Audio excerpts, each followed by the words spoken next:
Item ಯಾವುದೇ ಇರಲಿ try ಮಾಡಿ ಆಚಿ ಚಿಕನ್ ಮಸಾಲಾ. ಅತ್ಯಂತ ಸುರಕ್ಷಿತ ಪ್ರದೇಶ ಅಂತ ಕರೆಸಿಕೊಳ್ಳುವಂತಹ ದೆಹಲಿಯ ವಿಧಾನಸಭೆಯ ಗೇಟ್ನ ನುಗ್ಗಿ ಕಾರೊಂದು ಒಳ ಪ್ರವೇಶ ಮಾಡಿ ಅಲ್ಲಿಂದ ಎಸ್ಕೇಪ್ ಆಗಿರುವುದು ಸದ್ಯ ವಿಧಾನಸೌಧದ ಭದ್ರತಾ ಲೋಪಕ್ಕೆ ಕಾರಣವಾಗಿದೆ.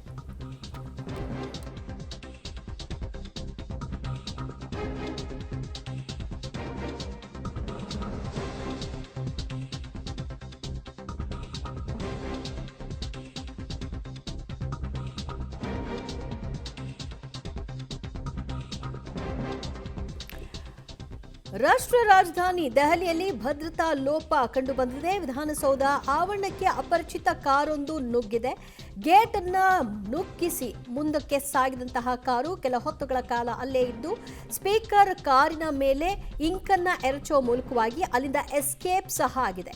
ಸ್ಪೀಕರ್ ಕಾರ್ ಮೇಲೆ ಇಂಕ್ ಎರಚಿದಂತಹ ಆಗಂತುಕರು ಎಷ್ಟು ಮಂದಿ ಬಂದಿದ್ರು, ಈ ಕಾರ್ ಎಷ್ಟೊತ್ತಿಗೆ ಪ್ರವೇಶ ಆಯಿತು, ಆ ಸಂದರ್ಭದಲ್ಲಿ ಅಲ್ಲಿದ್ದಂತಹ ಭದ್ರತಾ ಸಿಬ್ಬಂದಿಗಳು ಯಾರು, ಇದೆಲ್ಲದರ ವಿವರಣೆಗಳನ್ನ ಈಗ ಪರಿಶೀಲನೆಗೆ ಒಳಪಡಿಸಲಾಗಿದೆ ಮತ್ತು ಸುತ್ತಮುತ್ತ ಇರತಕ್ಕಂತಹ ಸಿಸಿಟಿವಿ ಫುಟೇಜ್ಗಳನ್ನು ಕೂಡ ಪರಿಶೀಲನೆ ನಡೆಸಲಾಗ್ತಾ ಇದೆ. Uttar Pradesh register number ಹೊಂದಿರತಕ್ಕಂತಹ car ಅದಾಗಿದೆ ಅನ್ನೋದು ಈಗ ಪ್ರಾಥಮಿಕ ಹಂತದಲ್ಲಿ ಗೊತ್ತಾಗಿರುವಂತಹ ಮಾಹಿತಿ. ವಿಧಾನಸೌಧದ ಗೇಟ್ ನಂಬರ್ 2 ನಲ್ಲಿ ನಡೆದಿರುವಂತಹ ಘಟನೆ. ಈಗ ಸುತ್ತಮುತ್ತಲೂ ಕೂಡ ತಪಾಸಣೆಯನ್ನ ಮಾಡಿದ್ದಾರೆ. ಇನ್ ಕೇಸ್ ಭದ್ರತಾ ಲೋಪ ಇನ್ನೇನಾದರೂ ಸುತ್ತಮುತ್ತ ನಡೆದಿದೆಯಾ ಅನ್ನೋದಕ್ಕೆ ಸಂಬಂಧಪಟ್ಟ ಹಾಗೆ ಈ ಉತ್ತರ ಪ್ರದೇಶ ರಿಜಿಸ್ಟ್ರೇಷನ್ನ ಒಂದು ಕಾರ್ ಏನು ಒಳಕ್ಕೆ ಬಂತು, ಗೇಟನ್ನು ಕ್ಲೋಸ್ ಮಾಡಿದ ಹಂತದಲ್ಲೇ ಗೇಟನ್ನು ನುಗ್ಗಿಸಿ ಒಳಕ್ಕೆ ಪ್ರವೇಶ ಮಾಡಿದೆ. ಈ ಹಂತದಲ್ಲಿ ಗೇಟ್ ಮುರಿದುಕೊಂಡು ಒಳಗೆ ಬಂದಿದೆ ಕಾರ್. ಆನಂತರ ಇಂಕನ್ನು ಹಾಕಿ ನೇರ ಹೋಗಿ ಸ್ಪೀಕರ್ ಕಾರನ್ನೇ ಗುರಿಯಾಗಿಸಿ ಇಂಕನ್ನು ಹಾಕಿರೋದು ಇಲ್ಲಿ ಪ್ರಶ್ನಾರ್ಹ. ಮಧ್ಯಾಹ್ನ 2:05 ವೇಳೆಗೆ ಈ ಘಟನೆ ಸಂಭವಿಸಿರೋದು. ಒಳನುಗ್ಗಿ ಮತ್ತೆ ಹೊರಗೆ ಬಂದಿದೆ SUV ಕಾರ್. ಬ್ಯಾರಿಕೇಡ್ ಮುರಿಕೊಂಡು ಒಳನುಗ್ಗಿರುವಂತಹ SUV ಕಾರ್ ವಿಧಾನಸೌಧಕ್ಕೆ ನುಗ್ಗಿದ ನಂತರದಲ್ಲಿ ತಾನು ಏನು ಮಾಡಬೇಕಾಗಿತ್ತು ಆ ಕಾರಿನಲ್ಲಿ ಬಂದಂತಹ ವ್ಯಕ್ತಿ ಮಾಡಿ ನಂತರ ಅಲ್ಲಿಂದ ಕಾಲ್ಕಿತ್ತಿದ್ದಾನೆ. ಸಾಲದಕ್ಕೆ ಆವರಣದಲ್ಲಿ ಹೂಗುಚ್ಛವನ್ನು ಕೂಡ ಇಟ್ಟು ಹೋಗಿದ್ದಾನೆ.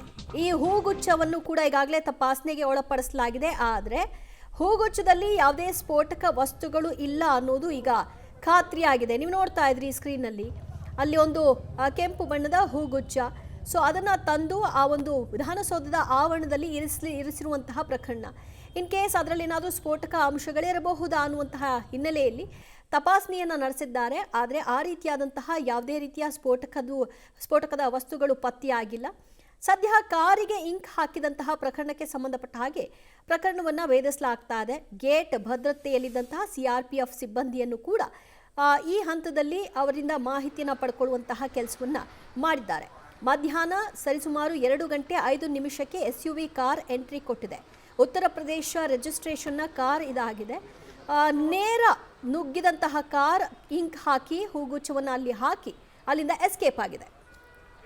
ಮತ್ತಷ್ಟು ಮಾಹಿತಿ ಕೊಡ್ತಾರೆ ನಮ್ಮ ಪ್ರತಿನಿಧಿ ಶಬೀರ್. ಇಷ್ಟೊಂದೆಲ್ಲ ಸುರಕ್ಷತಾ ಕ್ರಮಗಳಿರ್ತಕ್ಕಂತಹ ವಿಧಾನಸೌಧದ ಆವರಣದಲ್ಲಿ ಇಂತಹ ಘಟನೆ ಸಂಭವಿಸಿದೆ ಅಂದರೆ ಆ ಕ್ಷಣಕ್ಕೆ ಏನಾಯಿತು ಮತ್ತು ಕಾರ್ನಲ್ಲಿ ಎಷ್ಟು ಜನ ಬಂದಿದ್ರು, ಸ್ಪೀಕರ್ ಕಾರನ್ನೇ ವಾಂಟೆಡ್ಲಿ ಗುರಿಯಾಗಿಸಿ ಮಾಡಲಾಗಿದೆಯಾ, ಅದರ ಬಗ್ಗೆ ಏನು ಇನ್ಫಾರ್ಮೇಶನ್ ಸಿಗ್ತಾ ಇದೆ? ದಿವ್ಯ, ಮೇಲ್ನೋಟಕ್ಕೆ ಇದನ್ನ ಸ್ಪೀಕರ್ ಅನ್ನ ಗುರಿಯಾಗಿಸಿಕೊಂಡು ದಾಳಿ ಮಾಡುವಂತಹ ಪ್ರಯತ್ನದ ಭಾಗವಾ ಅನ್ನುವಂಥ ಅನುಮಾನಗಳು ಕೂಡ ಈಗ ವ್ಯಕ್ತ ಆಗ್ತಾ ಇದ್ದಾವೆ. ಯಾಕೆಂದ್ರೆ ವಿಧಾನಸಭೆಯನ್ನ ಪ್ರವೇಶ ಮಾಡಿದಂತಹ ಈ ಒಂದು ಕಾರು ನೇರವಾಗಿ ಸ್ಪೀಕರ್ನ ಕಾರ್ನ ಮೇಲೆ ಮಸಿಯನ್ನು ಎರಚಿ ಅಲ್ಲಿಂದ ಎಸ್ಕೇಪ್ ಆಗುವಂತಹ ಘಟನೆ ಕೂಡ ಆಗಿರುವಂಥದ್ದು. ನೋಡಿ, ಒಂದು ಇದು ಭದ್ರತಾ ಲೋಪ ಆಗಿರುವಂಥದ್ದು. ಅತ್ಯಂತ ಸುರಕ್ಷಿತ ಸ್ಥಳ ಅಂತ ವಿಧಾನಸಭೆಯನ್ನು ಪರಿಗಣಿಸಲಾಗುತ್ತೆ. ಅತಿ ಹೆಚ್ಚು VVIPಗಳು ಓಡಾಡುವಂತಹ ಜಾಗ ಕೂಡ ಆಗಿರುತ್ತೆ. ಹೀಗಾಗಿ ಸಾಕಷ್ಟು ದೊಡ್ಡ ಪ್ರಮಾಣದಲ್ಲಿ ಭದ್ರತೆ ಸಹಜವಾಗೇ ಇಲ್ಲಿರುತ್ತೆ. ಅಂಥದ್ರಲ್ಲಿ ಭದ್ರತೆಯನ್ನು ಭೇದಿಸುವಂಥದ್ದು ಕೂಡ ಭದ್ರತಾ ಲೋಪವೂ ಕೂಡ ಆಗಿರುವಂಥದ್ದು. ಸೊ ಸ್ಪೀಕರ್ ಅನ್ನು ಗುರಿಯಾಗಿಸಿಕೊಂಡು ಈ ದಾಳಿ ನಡೆದಿದೆಯಾ ಅನ್ನುವಂಥ ಅನುಮಾನಗಳಿದ್ದಾವೆ. ಹೀಗಾಗಿ ದೆಹಲಿ ಪೊಲೀಸರಿಗೆ ಸ್ಥಳಕ್ಕೆ ದೌಡಾಯಿಸಿ ಇಡೀ ಮಾಹಿತಿಯನ್ನು ಕಲೆ ಹಾಕುವಂಥ ಕೆಲಸವನ್ನು ಕೂಡ ಮಾಡ್ತಿದ್ದಾರೆ. ಮತ್ತೆ ಹತ್ತಿರದಲ್ಲಿರುವಂಥ CCTV ದೃಶ್ಯಗಳನ್ನು ಕೂಡ ಸಂಗ್ರಹಿಸಿ ಅವುಗಳನ್ನು ಕೂಡ ಅನಲೈಸ್ ಮಾಡುವಂಥ ಕೆಲಸಗಳು ಆಗ್ತಾ ಇದ್ದಾವೆ. ಈ ಸಂದರ್ಭದಲ್ಲಿ ಇದ್ದಂಥ CRPF ಸೇರಿದಂತೆ ಬೇರೆ ಬೇರೆ ಸಿಬ್ಬಂದಿಗಳನ್ನು ಕೂಡ ವಿಚಾರಣೆಗೆ ಒಳಪಡಿಸುವಂಥ ಕೆಲಸಗಳು ಆಗ್ತಾ ಇದ್ದಾವೆ. ಇದ್ರ ಜೊತೆಗೆ ಮುಖ್ಯವಾಗಿ ಈ ಒಂದು ಕಾರ್ ಏನು ಬಂದಿತ್ತು ಅದು ಯಾರಿಗೆ ಸಂಬಂಧಿಸಿದ್ದು ಮತ್ತೆ ಅದರ ಯಾರ ಹೆಸರಿನಲ್ಲಿ ಆ ಕಾರ್ ಇದೆ ಅನ್ನುವಂಥದ್ರ ಮಾಹಿತಿಯನ್ನು ಕೂಡ ಈಗ ಸದ್ಯಕ್ಕೆ ಪತ್ತೆ ಹಚ್ಚುವಂಥ ಕೆಲಸಗಳಾಗ್ತಾ ಇರುವಂಥದ್ದು. ಸೊ ಮುಂದಿನ ಕೆಲವೇ ಗಂಟೆಗಳಲ್ಲಿ ಆರೋಪಿಯನ್ನು ಕೂಡ ಬಂಧಿಸುವಂಥ ಸಾಧ್ಯತೆಗಳನ್ನು ಕೂಡ ನಾವು ನಿರೀಕ್ಷೆ ಮಾಡಬಹುದು. ದಿವ್ಯಾ, ಶಬೀರ್ ಸಂಪರ್ಕದಲ್ಲಿ ಮತ್ತಷ್ಟು ಮಾಹಿತಿ ನಿಮ್ಮಿಂದ ಪಡ್ಕೊಳ್ತೀವಿ.